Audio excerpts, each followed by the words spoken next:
বন্ধুরা, আজকের মাছ নিয়েছি। মা বাড়ি থাকাকালীন না মাছটা আসে না, ওই 10:30 10টার পরে আসে। ওই জন্য মা সবসময় বলে যে আমি থাকাকালীন আসে না মাছ, আমি থাকতে থাকতে আসলে একটু ভালো হয়। আর সত্যি কথা বলতে মাছ অনেক দিন ধরেই নেওয়া হচ্ছে না, মাংস নেওয়া হচ্ছে, ডিম এইসবই হচ্ছে। আর আমি একদিন মাছ কাটতে গিয়ে আমার হাত কেটে গিয়েছিল, ওই জন্য মা বলেছে তুই আর মাছ নিবি না, মানে মাছ নিলেও আমি থাকাকালীন নিবি, যাতে আমি কেটে দিতে মা গুছিয়ে রেখে যায়, আমি শুধু হলুদ মাখিয়ে নুন হলুদ মাখিয়ে ভেজে নিই। তো আজকে সাহস করে মাছ নিয়েছি, কারণ মা আমি বাড়ি থাকাকালীন মাছ না নিলে হবে না।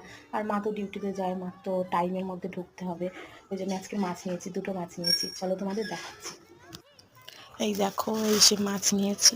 আর এখানে ছাই বটি সব কিছু রেখে দিয়েছি। আজকের এই দুটো মাছ নিয়েছি, এই দুটো মাছ আমি আজকে কাটবো। তো এবার আমি মাছটা কাটবো। দেখো, এই মাছটা মানে দুটো মাছ নিয়েছিলাম। এই মাছটাকে কি সিলেবারকা মাছ না কি মাছ বলে। তো এখন মাছটা কাটবো আর ছাই নিয়ে নিচ্ছি, মানে মাছের গায়ে একটু ছাই মাখিয়ে নিলে মাছটা কাটা একটু